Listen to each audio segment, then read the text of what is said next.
사도신경으로 신앙을 고백했습니다. 나는 전능하신 아버지 하나님 천지의 창조주를 믿습니다. 나는 그의 유일하신 아들 우리 주 예수 그리스도를 믿습니다. 그는 성령으로 잉태되어 동정녀 마리아에게서 나시고 본디오 빌라도에게 고난을 받아 십자가에 못 박혀 죽으시고 장사된 지 사흘 만에 죽은 자 가운데서 다시 살아나셨으며 하늘에 오르시어 전능하신 아버지 하나님 우편에 앉아 계시다가 거기로부터 살아있는 자와 죽은 자를 심판하러 오십니다. 나는 성령을 믿으며 거룩한 공교회와 성도의 교제와 죄를 용서받는 것과 몸의 부활과 영생을 믿습니다. 아멘. 느헤미야서 1장부터 4장까지 말씀입니다.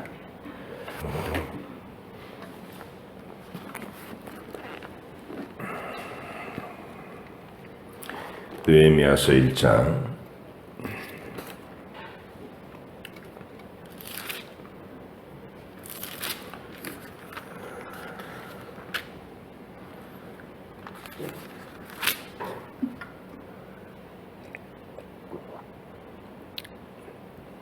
4장까지 말씀 함께 읽겠습니다. 하갈의 아들 느헤미야의 말이라. 아닥사스다 왕 제20년 기슬루월에 내가 수상궁에 있는데 내 형제들 가운데 하나인 하나니가 두어 사람과 함께 유다에서 내게 이르렀기로 내가 그 사로잡힘을 면하고 남아있는 유다와 예루살렘 사람들의 형편을 물은즉 그들이 내게 이르되 사로잡힘을 면하고 남아있는 자들이 그 지방 거기에서 큰 환난을 당하고 능욕을 받으며 예루살렘 성은 허물어지고 성문은 불탔다 하는지라. 내가 이 말을 듣고 앉아서 울고 수일 동안 슬퍼하며 하늘의 하나님 앞에 금식하며 기도하여 이르되 하늘의 하나님 여호와 크고 두려우신 하나님이여 주를 사랑하고 주의 계명을 지키는 자에게 언약을 지키시며 긍휼을 베푸시는 주여 간구하나이다. 이제 종이 주의 종들인 이스라엘 자손을 위하여 주야로 기도하오며 우리 이스라엘 자손이 주께 범죄한 죄들을 자복하오니 주는 귀를 기울이시며 눈을 여시사 종의 기도를 들으시옵소서. 나와 내 아버지의 집이 범죄하여 주를 향하여 크게 악을 행하여 주께서 주의 종 모세에게 명령하신 계명과 율례와 규례를 지키지 아니하였나이다. 옛적에 주의 종 모세에게 명령하여 이르시되 만일 너희가 범죄하면 내가 너희를 여러 나라 가운데 흩을 것이요 만일 내게로 돌아와 내 계명을 지켜 행하면 너희 쫓긴 자가 하늘 끝에 있을지라도 내가 거기서부터 그들을 모아 내 이름을 두려고 택한 곳에 돌아오게 하리라 하신 말씀을 이제 청하건대 기억하시옵소서. 이들은 주께서 일찍이 큰 권능과 강한 손으로 구속하신 주의 종들이요 주의 백성이니이다. 주여 구하오니 귀를 기울이사 종의 기도와 주의 이름을 경외하기를 기뻐하는 종들의 기도를 들으시고 오늘 종이 형통하여 이 사람 앞에서 은혜를 입게 하옵소서 하였나니 그때 내가 왕의 술관원이 되었느니라. 아닥사스다 왕 제20년 니산월에 왕 앞에 포도주가 있기로 내가 그 포도주를 왕에게 드렸는데 이전에는 내가 왕 앞에서 수심이 없었더니 왕이 내게 이르시되 네가 병이 없거늘 어찌하여 얼굴에 수심이 있느냐. 이는 필연 내 마음에 근심이 있음이로다 하더라. 그때 내가 크게 두려워하여 왕께 대답하되 왕은 만세수를 하옵소서.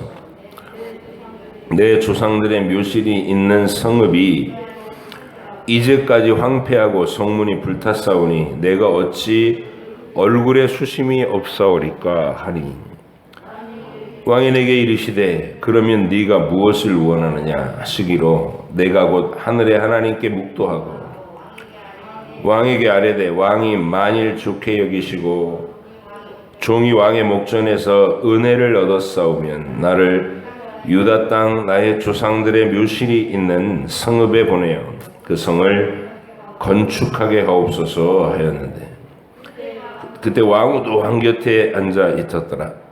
왕이 내게 이르시되 네가 몇 날에 다녀올 길이며 어느 때에 돌아오겠느냐 하고 왕이 나를 보내기를 좋게 여기시기로 내가 기한을 정하고 내가 또 왕에게 아뢰되 왕이 만일 좋게 여기시거든 강 서쪽 총독들에게 내리시는 조서를 내게 주사 그들이 나를 용납하여 유다에 들어가기까지 통과하게 하시고 또 왕의 삼림감독 아삽에게 조서를 내리사 그가 성전에 속한 영문의 문과 성곽과 내가 들어갈 집을 위하여 들보로 쓸 제목을 내게 주게 하옵소서 하며 내 하나님의 선한 손이 나를 도우심으로 왕이 허락하고 군대 장관과 마병을 보내어 나와 함께 하게 하시기로 내가 강 서쪽에 있는 총독들에게 이르러 왕의 조서를 전하였더니 호론 사람 산발락과 종이었던 암몬 사람 도비아가 이스라엘 자손을 흥왕하게 하려는 사람이 왔다 함을 듣고 심히 근심하더라. 내가 예루살렘에 이르러 머무른 지 사흘 만에 내 하나님께서 예루살렘을 위해 무엇을 할 것인지 내 마음에 주신 것을 내가 아무에게도 말하지 아니하고 밤에 일어나 몇몇 사람과 함께 나갈새 내가 탄 짐승 외에는 다른 짐승이 없더라. 그 밤에 골짜기 문으로 나가서 용종으로 분문에 이르는 동안에 보니 예루살렘 성벽이 다 무너졌고 성문은 불탔더라.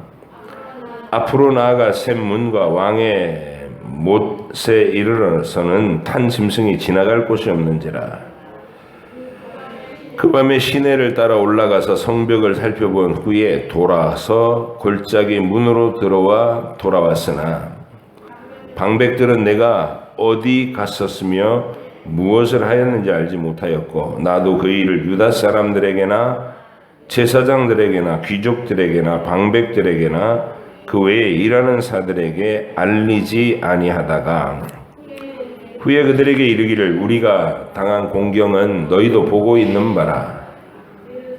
예루살렘이 황폐하고 성문이 불탔으니사 예루살렘 성을 건축하여 다시 수치를 당하지 말자 하고 또 그들에게 하나님의 선한 손이 나를 도우신 일과 왕이 내게 이른 말씀을 전하였더니 그들이 말이 일어나 건축하자 하고 모두 힘을 내어 이 선한 일을 하려 하며 호론 사람 산발락과 종이었던 암몬 사람 도비아와 아라비아 사람 게셈이 이 말을 듣고 우리를 업신여기고 우리를 비웃어 이르되 너희가 하는 일이 무엇이냐 너희가 왕을 배반하고자 하느냐 하기로 내가 그들에게 대답하여 이르되 하늘의 하나님이 우리를 형통하게 하시리니 그들의 종들인 우리가 일어나 건축하려니와 오직 너희에게는 예루살렘에서 아무 기업도 없고 권리도 없고 기억되는 바도 없다 하였느니라. 그때 대제사장 엘리야십이 그의 형제 제사장들과 함께 일어나 양문을 건축하여 성별하고 문짝을 달고 또 성벽을 건축하여 한메아 망대에서부터 하나넬 망대까지 성별하였고 그 다음은 여리고 사람들이 건축하여 그 다음은 이무리의 아들 삭굴이 건축하였으며 어무는 하스나의 자손들이 건축하여 그 들보를 얹고 문짝을 달고 자물쇠와 빗장을 갖추었고 그 다음은 학고스의 손자 우리아의 아들 무레못이 중수하였고 그 다음은 무세 사베리의 손자 베레가의 아들 무술람이 중수하였고 그 다음은 바나의 아들 사독이 중수하였고 그 다음은 드고아 사람들이 중수하였으나 그 귀족들은 그들의 주인들의 공사를 분담하지 아니하였으며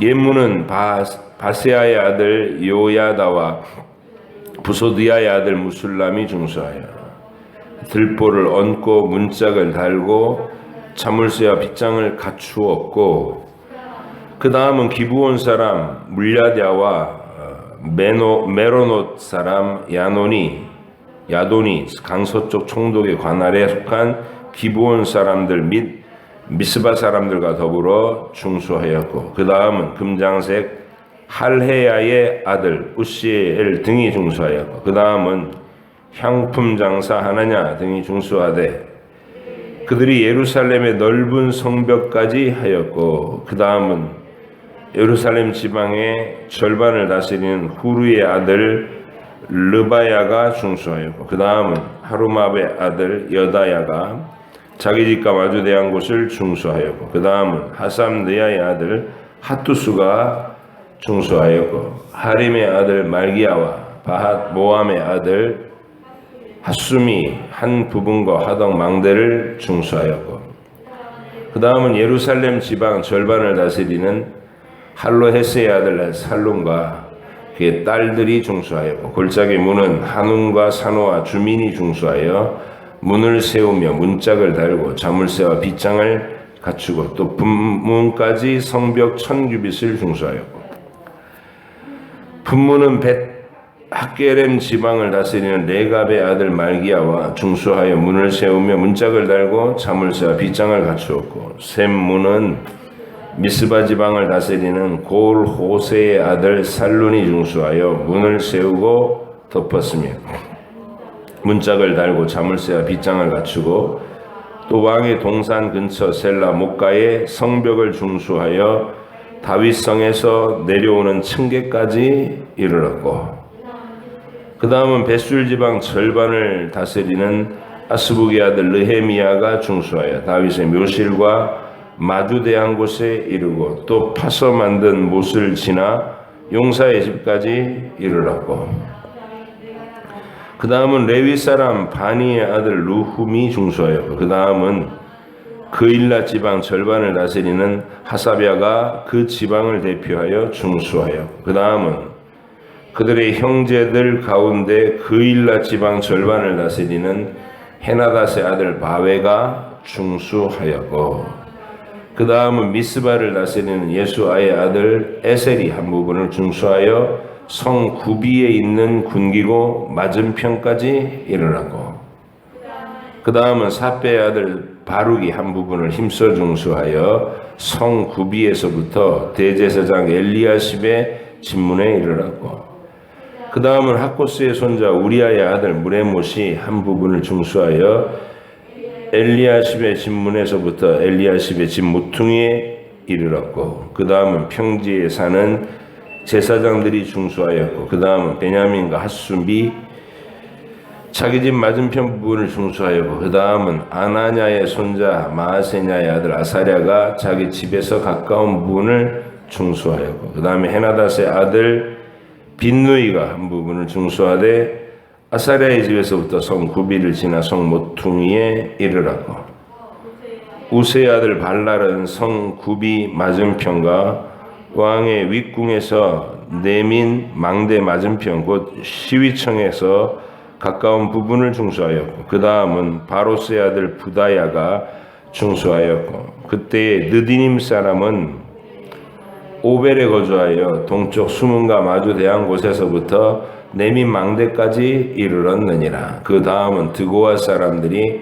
한 부분을 중수하여 내민 큰 망대와 마주대한 곳에서부터 오벨 성벽까지 이르렀느니라. 마문 위로부터는 제사장들이 각각 자기 집과 마주대한 부분을 중수하였고, 그 다음은 임멜의 아들 사독이 자기 집과 마주대한 부분을 중수하였고, 그 다음은 동문지기 스가냐의 아들 스마야가 중수하였고, 그 다음은 슬레마의 아들 하나냐와 살랍의 여섯째 아들 하눈이 한 부분을 중수하였고, 그 다음은 베레가의 아들 무술람이 자기의 방과 마주대한 부분을 중수하였고, 그 다음은 금장색 말기야가 한밉과 문과 마주대한 부분을 중수하여 느디님 사람과 상인들의 집에서부터 성모퉁이 성루에 이르렀고 성모퉁이 성루에서 양문까지는 금장색과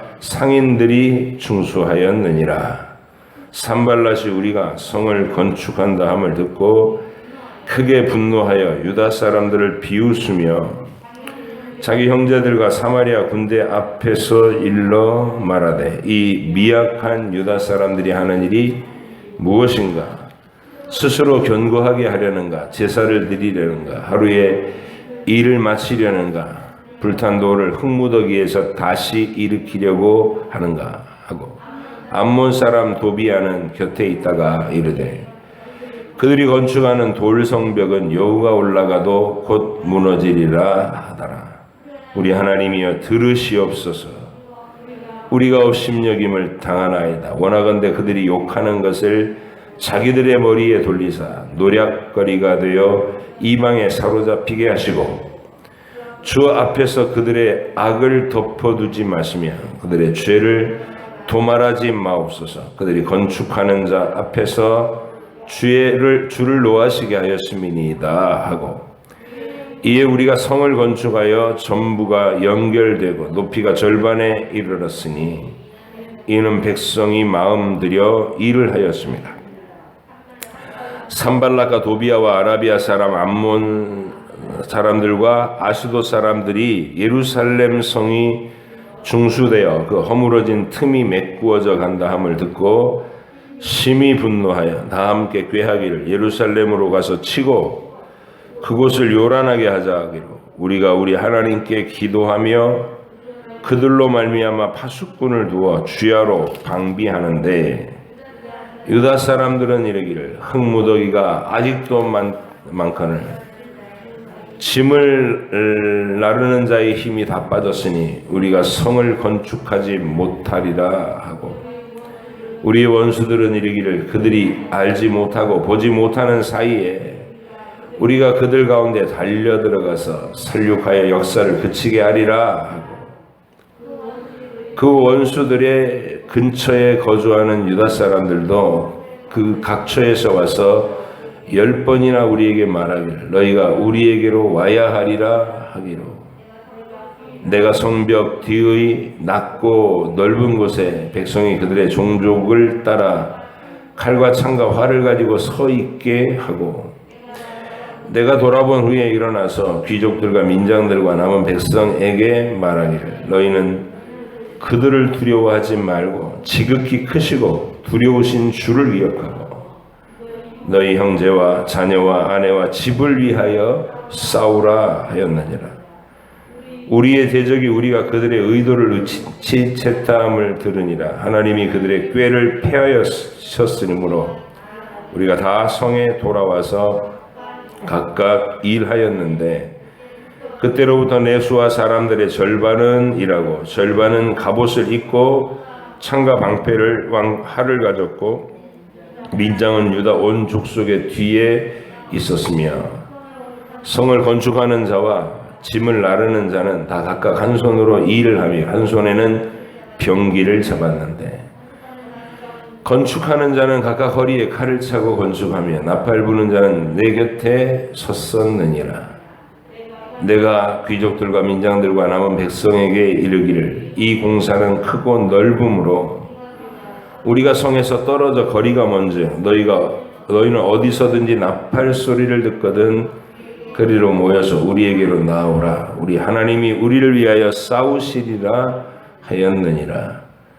우리가 이같이 공사하는데 무리의 절반은 동틀 때부터 별이 나기까지 창을 잡았으며 그때 내가 또 백성에게 말하기를 사람마다 그 종자와 함께 예루살렘 안에서 살지니 밤에는 우리를 위하여 파수하겠고 낮에는 일하리라 하고 나나 내 형제들이나 종자들이나 나를 따라 파수하는 사람들이나 우리가 다 우리의 옷을 벗지 아니하였으며 물을 기르러 갈 때에도 각각 병기를 잡았느니라. 아멘. 기도하겠습니다.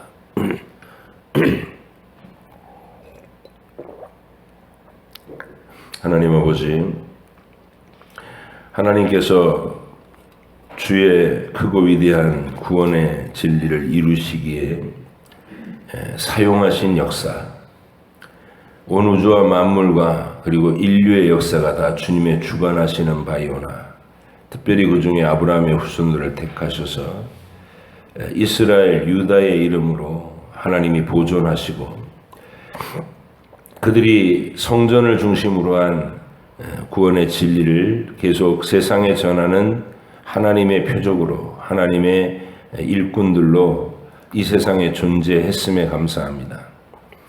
그 역사를 어떻게 이끄셨는지, 필요할 때마다 어떻게 하나님께서 사명을 가진 자들을 일으키셔서 하나님의 뜻과 진리를 각각의 시대 속에서 분명히 드러냈는지를 우리가 말씀으로 읽고 깊이 묵상하게 하시니 감사합니다. 느헤미야를 일으키시고 느헤미야를 보내신 주의 이 역사를 묵상하면서 오늘 이 시대에 우리에게도 동일한 사명과 동일한 은혜와 동일한 표적들을 보이시는 줄 믿습니다. 우리가 그 믿음으로 우리의 현실을 해석하고 나의 인생을 해석하고 하나님의 뜻대로 내 인생을 하나님께로 향한 방향으로 설정하고 힘써 걸어갈 수 있는 하늘로 행진하는 무리들이 되게 해 주시옵소서. 감사드리며 예수님의 이름으로 기도하옵나이다. 아멘. 이 역사의 전개가 이제 폐허가 된 예루살렘부터 좀 생각을 해봐야 돼요. 처절하게 무너져버린 예루살렘. 한때 찬란한 금빛 그 돌과 백향목으로 만든 으리으리한 성전이 그 예루살렘의 중앙에 딱 버티고 있었죠. 근데 이스라엘 사람들은 그 성전 건물만 거기 있으면 쳐다보면서 배부른 거예요. 쳐다보면서 배부른 거예요. 그러니까 아름답게 건축됐고 웅장하게 건축됐다는 것이, 들어가면 압도당하는 금과 백향목으로 잘 꾸민 성전이 거기 늘 있었다고요. 그래서 절기 때 올라가서 그 성전을 한번 쳐다보고 오면 그걸로 하나님 앞에 경건한 의무를 다한 걸로 생각하는, 이게 이제 껍데기 신앙이 된 거예요. 껍데기 신앙이. 그래서 큰 예배당 져놓고 수많은 사람들이 모여서 우리 교회는 등록교인이 몇천 명이다, 몇만 명이다 이제 이러면서 그걸로 자랑하는 그 비슷한 종류의 신앙이 어느 시대나 있을 수 있다는 위험이, 솔로몬의 영광 이후에 그 금빛 찬란한 성전이 그런 위험의 요소가 됐다는, 그거 쳐다보고 그걸로 만족해버리는 신앙. 근데 하나님 분명히 세워질 때부터 경고하셨거든요. 이건 쳐다보고 만족하라고 세운 건물이 아니다. 성막과 성전은 사실은 그 구조와 모양에서 하나님이 하시려는 위대한 구원의 계획이 선포되는 일이 중요하지, 이걸 돌로 만들었느냐 천막으로 펄럭거리느냐 그건 아무 문제 되지 않는다. 하나님 앞에서는 처음부터 얘기하셨잖아요. 다윗이 하나님을 사랑하는 마음 때문에 시작한 묵상이지만 나는 백향목 궁궐에 거하는데 하나님의 궤는 천막 가운데 있도다. 이러면서 이제 성전을 짓고 싶은 마음이 생긴 거거든요. 하나님이 그 마음은 귀하게 보셨어요. 네가 나를 사랑하기 때문에 그런 생각을 하는구나. 귀하게 보셨는데, 그러면서도 다윗에게 뭐라고 나단을 통해 얘기하시느냐면, 내가 언제 집이 필요하다고 하더냐. 하나님에게 집이 무슨 소용이냐. 하늘이 하나님의 보좌인데 내가 너희 인간의 손으로 지은 어느 건물에 들어가서 살겠느냐. 이게 진실 아니에요? 그래서 하나님이 그걸 강력하게 얘기하신 다음에 진짜 중요한 것은 이 성막과 성전이라는 이 구조물이 설명하고 있는 나의 거룩한 뜻이다. 그게 뭐예요? 아들 예수 그리스도를 통해서 우리를 세상 모든 만민 중에 택하신 영혼들을 구원해내시겠다는 거예요. 죄인들을 불러서 그 죄를 대속의 원리로 씻어내고 하나님과 선하고 아름다운 교제의 성소로 들어오게 해서 마침내 지성소 하나님의 보좌 앞으로 받아들이신다는 그 계획.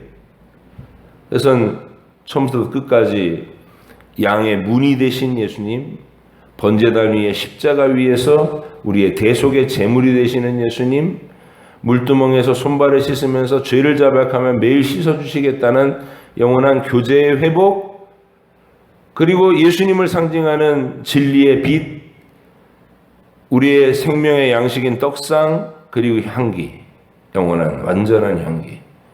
그 속에서 교제하다가 예수님 이름만 가지면 그 두렵고 무서웠던 지엄한 지성소에도 무시로 드나들면서 하나님을 아빠 아버지라고 부를 수 있는 거룩한 특권.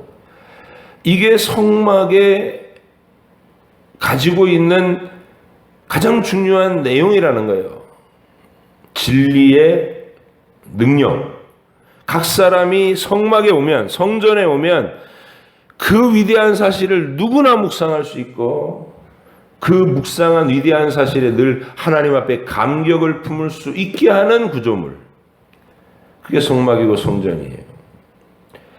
오늘날은 우리가 그것을 신앙 고백으로 해요. 예배당에 와서 예배를 드릴 때마다 전능하신 창조의 아버지 하나님을 얘기하고 그의 외아들 우리 주 예수 그리스도를 얘기하고 동정녀 탄생, 십자가 죽음, 3일 만에 부활, 승천하셨다가 재림하시면서 온 세상 만민을 심판하신다. 그리고 지금 우리에게 성령이 와 계시고 교회를 이루어서 온 세상 만민들에게 구원의 복음을 증가하고 있다. 이게 구약 백성에게 있는 성전과 성막이 바로 우리의 신앙 고백을 그대로 담고 있는 건물이라는 것이죠. 근데 예루살렘에서 무슨 일이 일어났다고요? 그 고백을 묵상하고 하나님 앞에 그 진리를 깊이 이렇게 풍성하게 내 안에서 갖고서 온 세상 만민들에게 하나님의 위대하심을 증거하는 제사장 민족으로 역사를 해야 되는데 이 사람들이 그런 걸 할 생각 안 하고 건물 쳐다보고 그냥 배가 불러버리는 거예요. 이야 멋있다. 솔로몬은 참 잘렸구나. 그리고 나가서는 온갖 악한 짓들을 다 하는 거예요. 하나님의 백성들이. 성전 쳐다보고 와 멋있다. 그리고 배부른 다음에 집에 가서는 하나님을 모르는 이방인들과 똑같은 짓들로 살아가는 시대. 그게 수백 년간 진행된 거예요. 하나님이 예고하신 대로 그 성과 그 성전을 짓밟아 버리셨죠. 느부갓네살을 통해서. 우리나라도 그랬어요. 우리나라도 아무것도 없는 폐허의 정말 구한말, 나라를 빼앗기고 가난과 절망 가운데 있는 암울한 민족인 우리 대한민국이었어요. 근데 하나님 거기에 선교사들을 파송하고 그 한일합방이 일어나기 3년 전에 1907년도 평양 대부흥을 주셨다고요. 그러니까 대한민국의 큰 환란이 수치스러운 이 주권 상실의 역사가 전개되기 전에 하나님은 먼저 이 땅에다 복음에 불 붙여버리셨어요. 평양에서 시작된 회개운동이 전국을 강타하고 성령 충만한 막 역사가 온 나라를 뒤집었어요. 우리는 일제치하라고 하는 그 참혹한 현실 속에서 막 마음속에 절박한 한과 눈물과 그런 비통함을 그 정서로 가지면서 그 속에 하나님의 복음을 받아들였기 때문에 이 복음이 배부른 사람들이 흘끗 쳐다보고 지나간 그런 복음이 아니라 막 뼈에 저리도록 절절한 우리의 이야기, 우리 민족을 붙드시고 우리 민족을 해방시켜 주실 위대한 하나님의 이야기로 들어서 뜨겁게 불을 붙여갔다고요. 그런데 핍박이 계속되는 가운데서 이 예수교 장로의 총회 28회 총회에서가 신사참배를 국가의식이라고 가결을 하고 배도의 역사를 씁니다. 하나님을 배반하는 역사를. 엄청난 사랑을 받은 이 나라가 하나님을 노골적으로 배반하는 거짓의 역사를 휩쓸려가요. 그리고 하나님이 선물로 주신 해방의 날을 이제 그때부터는 서로 신사참배를 했니 안 했니 그러면서 싸우는 역사로 또 시간들을 보냅니다. 드립다 싸워요. 계속해서. 그러다 전쟁이 터졌어요. 진짜 뭐 처참한 폐허였죠. 아무것도 남지 않은 돌무더기에. 그게 딱 그 느낌입니다. 느헤미야서의 배경이. 느부갓네살을 3번이나 약 올렸어요.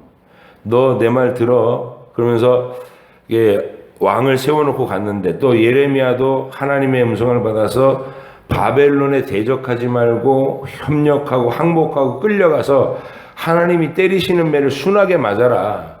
그러면 피해가 최소화된다. 끊임없이 권면했는데 안 들었어요. 여호야김 왕이나 그리고 시드기야 왕이나 계속해서 예레미야의 권면을 듣지 않다가 느부갓네살을 바짝 약을 올려놓으니까 첫 번째 와서 포로 끌고 가고 두 번째 와서 경고하고 세 번째 와서는 다 짓밟아 버린 거예요. 성벽도 헐고 성전도 헐고 사람도 죽이고 그리고 완전히 폐허를 만들어 놓은 다음에 갔어요. 그리고 이제 70년의 세월이 지났잖아요. 10년의 세월이 이게 지나서 겨우 5만여 명 되는 사람이 돌아온 거예요. 5만여 명 되는 사람이. 그 폐허 이후에.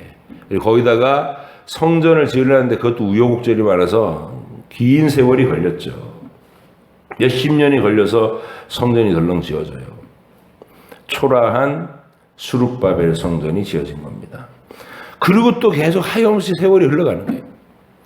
그러니까 우리가 6.25 전쟁 사진을 이렇게 전시회 같은 데 가서 보잖아요. 딱 그 상태로 아무것도 이루어지지 않고 거기 겨우 한쪽 귀퉁이 치워가지고 성전 하나 겨우 세워놓고 세월이 하염없이 흘러가고 있을 때 하나님 그때 이제 성전이 세워진 그 자리에 에스라를 파송하는 거예요. 에스라가 와가지고 이방 여인들을 하고 막 결혼한 이 지도자들을 꾸짖으면서 회개 운동을 불러일으키고 말씀을 가르치고 막 이런 일을 혼자 한 13년 동안 고군분투를 합니다. 근데 큰 진전이 일어나지를 않는 거예요. 이 사람들이. 그러니까 앞에서 에스라 제사장은 막 백성들에게 말씀도 가르치려고 하나님의 뜻대로 살려고 율법을 선포하기도 하고 하는데 백성들은 무기력한 채로 눈만 끔뻑끔뻑하고 있는 그런 상태인 겁니다. 너무 어려운데요 이러면서. 그때 이제 하나님이 에스라의 그 고군분투, 혼자 성전은 겉모양은 만들어놨는데 에스라가 그 속에 있는 그 성전 안에서 뭘 할 건가? 하나님을 섬기는 도리는 뭔가? 이 성전은 무슨 의미가 있어서 우리에게 꼭 필요한가? 이게 진리를 밝히는 그 내용을 계속 가르쳤는데 그게 백성들에게 스며서 삶을 바꾸고 거룩한 어떤 변화가 일어나고 여기까지 못 도달하는 거예요. 힘이 없어서. 이유는 이 사람들이 매일 눈 뜨고 일어나면 쳐다보는 게 무너진 성벽, 불타버린 성문짝. 이걸 보는 거죠. 매일 패배의식에 시달려서 죽 가라앉아가지고. 그럴 수 있죠. 교회를 가면 매일 막 서로 갈등을 일으켜 지지고 볶고 싸우고 어느 구역은 이렇게 이 문제로 싸웠대더라. 어느 집 누구하고 누구는 서로 말을 안 한대더라. 매일 이런 소식만 들려. 교회가 폐허야, 폐허. 아무 재미도 없고 희망도 없고 그 사람들은 무표정한 얼굴로 와서 예배에 출석해갖고 앉아서 멍하고 있다 가고 그런 지경이었다는 거예요. 에스라의 사역이. 그때 하나님이 그 무기력 위에 그 무기력한 분위기 위에다가, 그러니까 이게 여러분 개인 인생일 수도 있어요. 내 삶이 무기력한 채로 널브러져 있는, 그때 하나님이 그냥 그것을 외면하고 계시느냐, 주무시고 계시느냐, 그렇지 않다는 거예요. 하나님 편에서 다음 사명자를 일으키시는 거예요.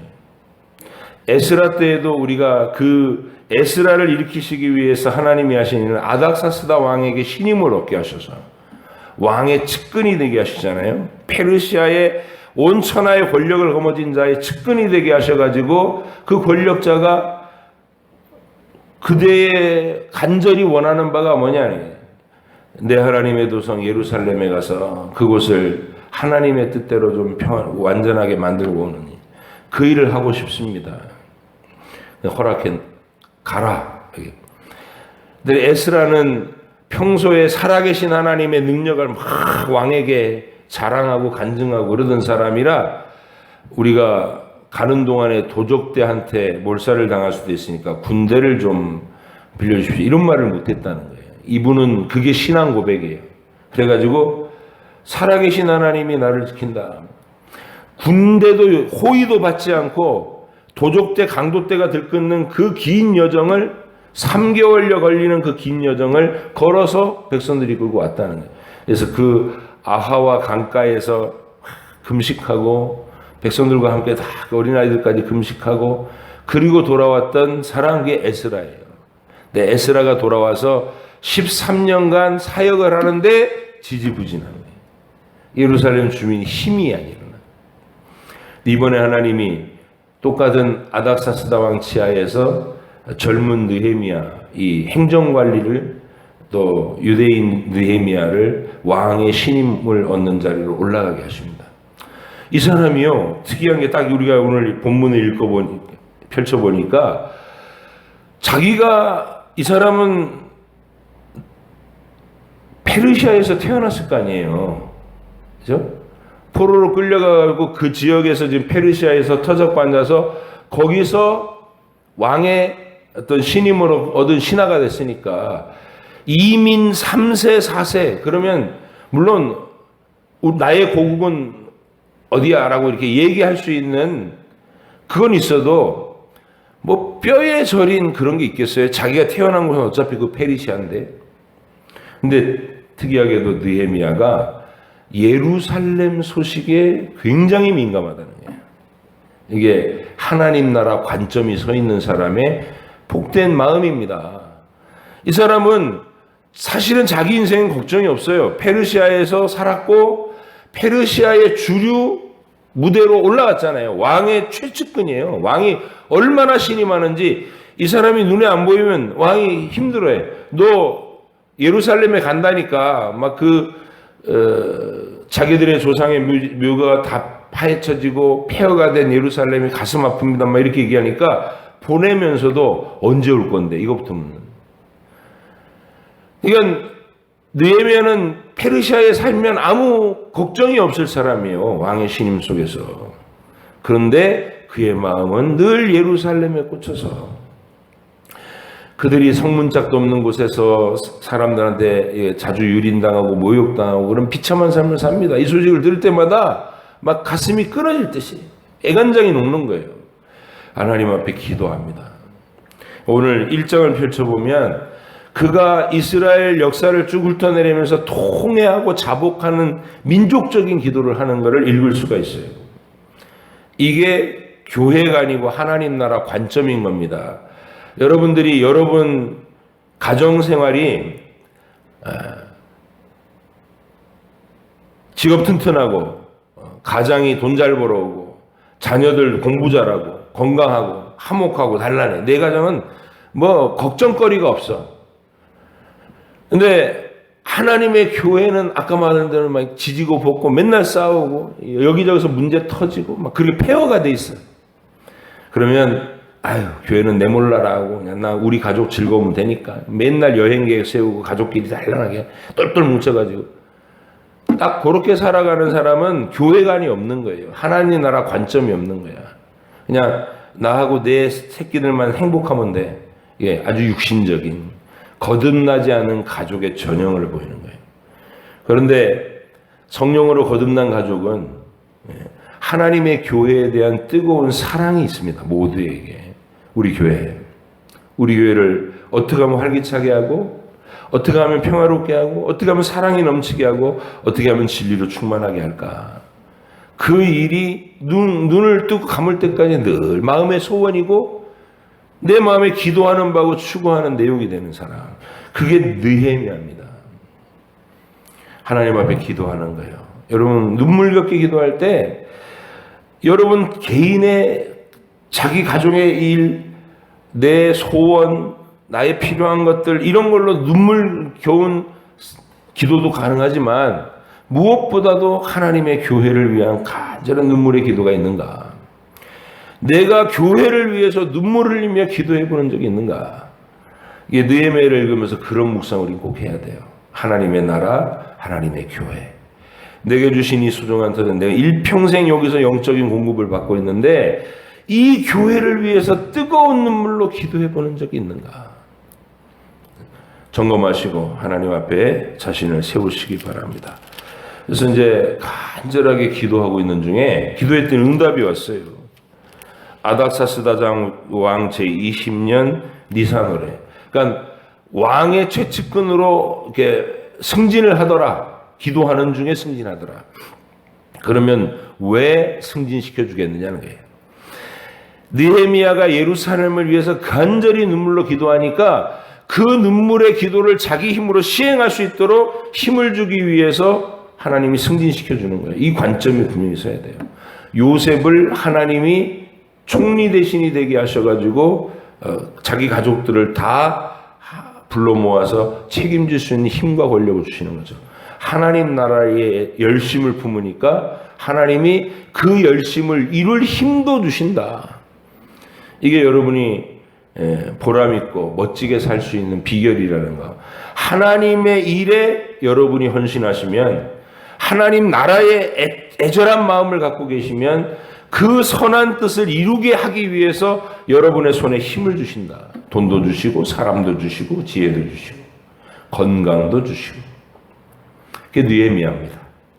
느헤미야는 굉장히 적극적인 사람이라 너 무슨 근심이 있냐? 왜 병도 없는데 얼굴이 어둡냐? 그랬더니 이 순간이다.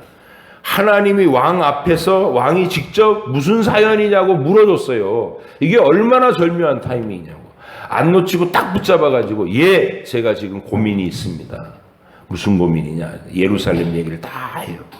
성벽이 다 무너진 채로 폐허가 된 채로 아무도 그것을 돌볼 수 없는 상황에 있습니다. 내가 가서 그 문제를 처리하고 싶습니다.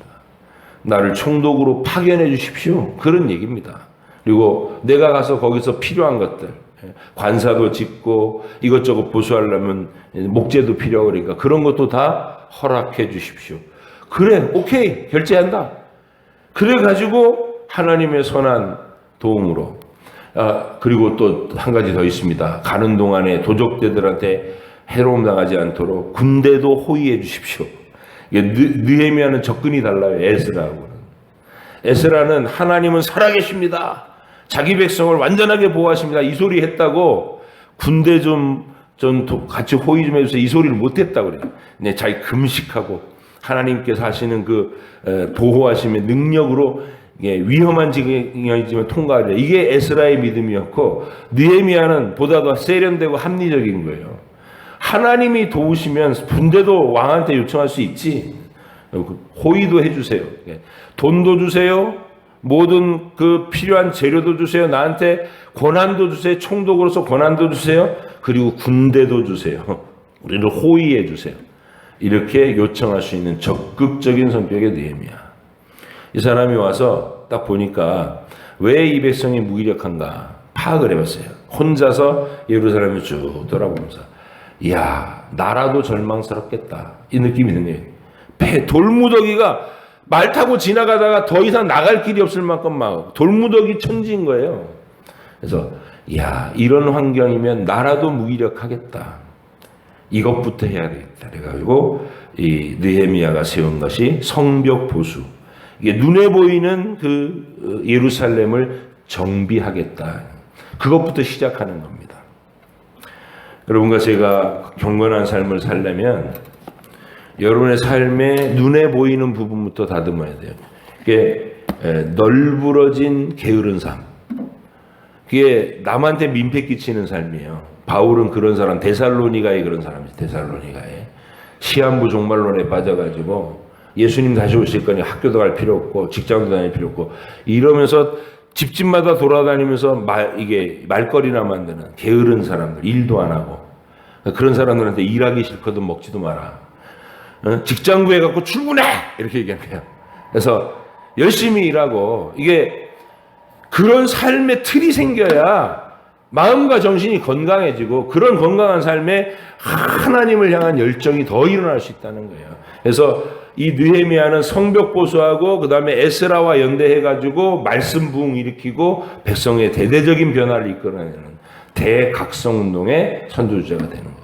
그래서 하나님이 1세대는 스룹바벨과 여호수아를 통해 성전 건물 세웠고 두 번째는 에스라를 보내서 그 내용, 진리의 내용을 채우려고 했고 세 번째는 느헤미야를 보내서 이제 그들을 진정한 영적 부흥으로 이끌도록 이게 총 100년이 걸리는 거예요. 하나님이 회복의 역사만 100년이 걸리는 거예요. 여러분의 인생을 그렇게 세워가시기 바랍니다. 하나님 앞에서 올바른 건강한 생활, 똑같은 시간에 일어나서 말씀 묵상하고 그리고 여러분의 삶의 활기를 느낄 수 있도록 운동도 하시고 그리고 직장생활 하시고 그러면서 하나님 나라에 지극한 관심을 가진 교회에 관심이 있는 교회를 뜨겁게 사랑하는 이 균형을 놓치지 마시기를 꼭 부탁드립니다. 기도하겠습니다. 하나님 아버지 감사합니다. 느헤미야의 역사를 통해 우리가 묵상할 재료들이 많습니다. 각 심령들마다 이 역사를 들여다보며 어떻게 하면 하나님과 긴밀한 교통을 해나갈 수 있는가, 어떻게 하나님이 기뻐하심을 입으며 그분이 주시는 힘으로 내 인생을 가치 있고 보람 있게 살 수 있는가, 우리가 그런 사실을 진리의 말씀으로 읽고 묵상하나이다. 각 심령들마다 친히 성령께서 말씀해 주시고 선한 결심과 각오가 이루어지는 아침이 되게 하여 주옵소서. 감사드리며 예수님의 이름으로 기도합니다. 아멘. 하늘에 계신 우리 아버지, 아버지 이름을 거룩하게 하시며 아버지의 나라가 오게 하시며 아버지의 뜻이 하늘에서와 같이 땅에서도 이루어지게 하소서. 오늘 우리에게 일용할 양식을 주시고 우리가 우리에게 잘못한 사람을 용서하여 준 것 같이 우리 죄를 용서하여 주시고 우리를 시험에 빠지지 않게 하시고 악에서 구하소서. 나라와 권능과 영광이 영원히 아버지의 것입니다.